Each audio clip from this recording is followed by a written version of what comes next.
Ketika Samiri mengembara ke seluruh dunia, dia sampai ke segitiga Bermuda, sebuah area lepas pantai Samudra Atlantika yang menghubungkan 3 titik. Florida, ada Miami di sana, ada Puerto Rico, dan ada Bermuda.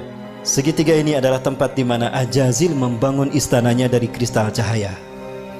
Itulah kenapa siapapun yang lewat kena hilang. Sebetulnya tidak hilang, ada, cuma tertutup dengan kristal cahaya. Begitulah cara David Copperfield menghilangkan patung Liberty. Begitu pula cara David Blank menghilang. Dia tidak menghilang, tapi dia bersinergi, bersenyawa dengan jin, sehingga kristal cahaya menutup pandangan kita, sehingga dia tidak terlihat, nyaris tidak terlihat. Dan itu pula yang terjadi ketika Nabi Muhammad SAW menghilang di Madinah 8 jam, tiba-tiba muncul lagi di tengah-tengah sahabat, karena bersentuhan memasuki alam jin. Ketika kita masuk ke dimensi jin berada, maka kita tidak akan terlihat saat itu. Dan di sana berdiri singgasana iblis yang terbuat dari kristal cahaya.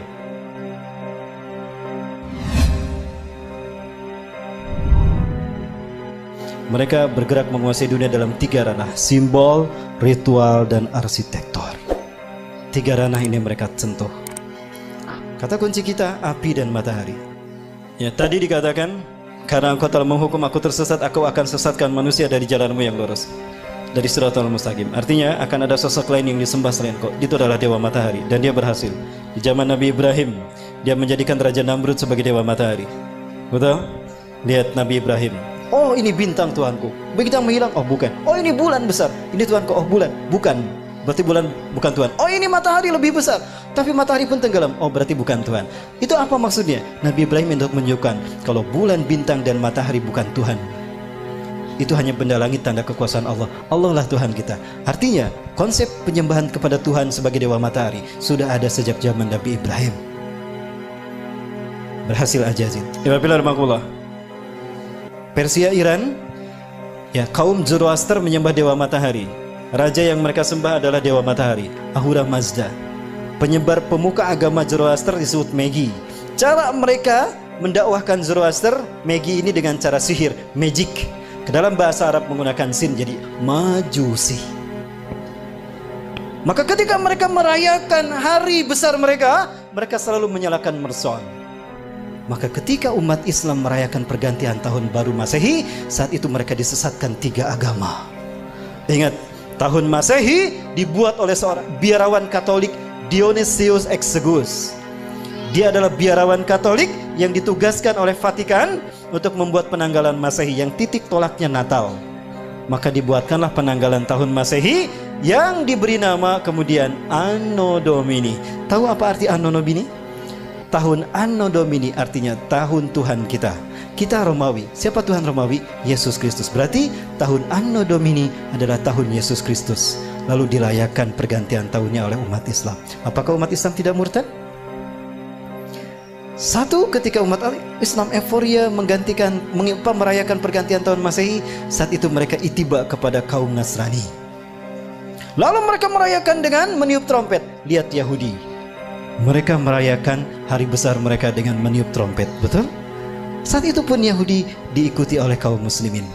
Dan kemudian mereka merayakan Merson. Maka di saat itulah mereka lengkap sekali, disesatkan 3 agama. Nasrani, Yahudi tiup trompet, Nasrani menyambut tahun baru, Majusi merayakan menyalakan Merson. Ada yang ikutan syahadat lagi. Baik, saya perjelas. Yunani, negara penyembah Dewa Matahari. Dan Dewa Matahari mereka namakan Helios. Bahkan mereka membuat Heliopolis, kota Dewa Matahari. Yunani, ketika mereka merayakan hari besar mereka menyembah Dewa Helios, mereka melakukannya dengan pawai obor keliling negeri. Pawai obor keliling negeri. Dan puncaknya di Bukit Olympus, di sebuah lampangan besar, mereka menyalakan obor raksasa. Dinyalakanlah obor besar tadi. Obor besar, selama obor besar itu menyala di Bukit Olympus, kaum paganis Yunani mereka merayakan penyembahan Dewa Helios dengan melakukan berbagai macam atraksi. Ritual ini sampai hari ini dipertahankan dan itu bernama Olimpiade. Sekali lagi, Zionis Yahudi menyesatkan kita dalam 3 ranah: simbol, ritual, dan arsitektur. Sudah terwujud? tingkat dunia Olimpiade, tingkat benua ASEAN Games, tingkat nasional PON, tingkat daerah Porda. Ibapilar makulah. Dewa di Itali Roma, Dewa Mitra. Lihat, ini Dewa Mitra, sama dengan Liberty. Ada matahari di kepalanya. Patung Liberty pegang apa? Obor kan. Berubah tidak? Tidak. Inilah yang dikatakan iblis. Fabima akhwatani ila aqudan lahum siratal mustaqim. Karena engkau telah menghukum aku tersesat, aku akan halangi mereka dari tauhid. Artinya, akan ada sosok lain yang disembah selain engkau. Siapa? Dewa Matahari. Siapa Dewa Matahari? Matahari adalah unsurnya api kan? Dan siapa yang Allah ciptakan dari api? Jadi siapa Dewa Matahari itu? Ajazil. Tapi dia tidak terlihat. Maka dia butuh sosok manusia yang menjadi kembaran dia seutuhnya. Samiri. Jadilah dia Dwi Tunggal. Siapapun yang mengangkat tangannya seperti, berarti dia komitmen kepada iblis dan Dajjal. Baik, di Amerika Latin, Amerika Selatan ada 3 suku bangsa menyembah Dewa Matahari. Suku Aztec di Meksiko menyembah Viracocha. Suku Inca menyembah Dewa Inti di Brazil. Suku Maya menyembah Dewa Kukulcan di Amerika Latin. Ya. Dan di Mesir ada Horus, Dewa Matahari. Dan Horus selalu digambarkan dengan kepala burung. Kenapa? Ketika Tuhan turun ke bumi selalu menggunakan burung. Dan burung adalah simbol singgasana tinggi. Maka siapapun yang menjadikan burung sebagai simbolnya, maka dia merdeka, akan merdeka abadi. Maka jadilah burung simbol kemerdekaan setiap. Kebetulan atau sesuatu yang sudah direncanakan? Apakah ini hanya begitu saja kebetulan? Bukankah iblis sudah berkata, aku akan sesatkan mereka dari jalanmu yang lurus, dari tauhid. Segitiga satu mata. Ingat? Segitiga digunakan iblis karena dia melihat ke bawah. Dia berada di langit ingin berkuasa di dunia. Ajazil menghadap ke bawah. Samiri pun sama, dia ingin berkuasa sebagaimana Tuhan di langit. Maka segitiganya menghadap ke atas. Keduanya bertemu di segitiga Bermuda. Pertemuan mereka simbolnya seperti apa? Ini simbol mereka. Betul?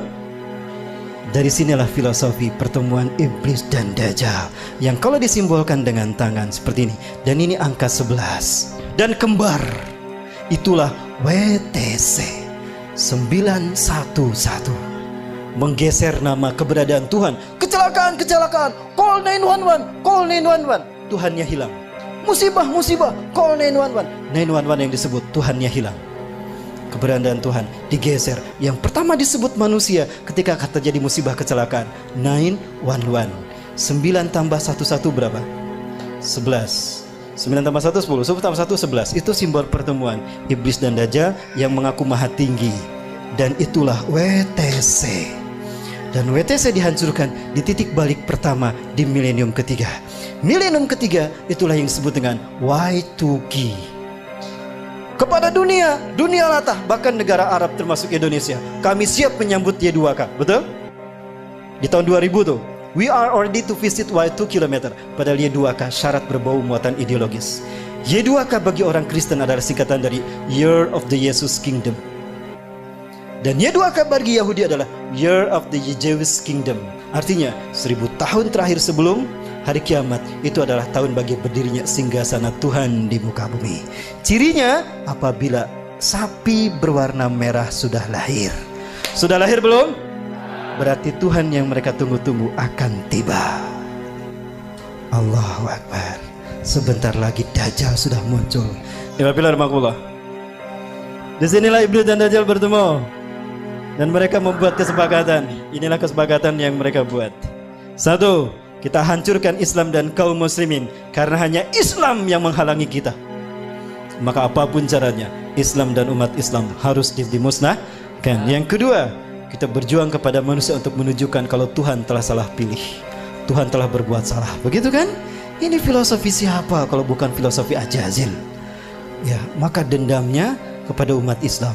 Sekarang mereka bersatu dendam sama umat Islam. Ketika Samiri mengembara ke seluruh dunia, dia sampai ke segitiga Bermuda, sebuah area lepas pantai Samudra Atlantika yang menghubungkan 3 titik.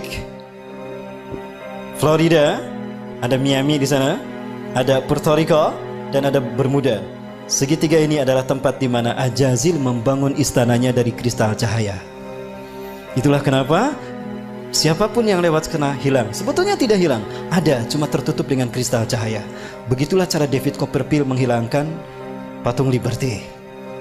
Begitu pula cara David Blank menghilang.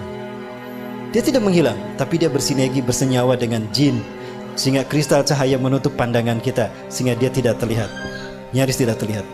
Dan itu pula yang terjadi ketika Nabi Muhammad SAW menghilang di Madinah 8 jam, tiba-tiba muncul lagi di tengah-tengah sahabat, karena bersentuhan memasuki alam jin. Ketika kita masuk ke dimensi jin berada, maka kita tidak akan terlihat saat itu. Dan di sana berdiri singgasana iblis yang terbuat dari kristal cahaya. Nah, di pertemuan itu Ajajil sangat gembira ketika Samiri datang. Come here Sam, come here Sam. Samiri, Ajajil selalu memanggil seseorang dengan satu suku kata pertama. Come here Sam, come here Sam. Kemari Sam, kemari Sam. Apa kata Ajazil? Di hadapan pengikutnya Ajazil berkata, hari ini adalah hari yang aku tunggu-tunggu sejak Allah menurunkan aku dari surga ke dunia, di mana aku dipertemukan dengan saudara kembarku. Panggillah dia oleh kalian sebagai Paman Sam.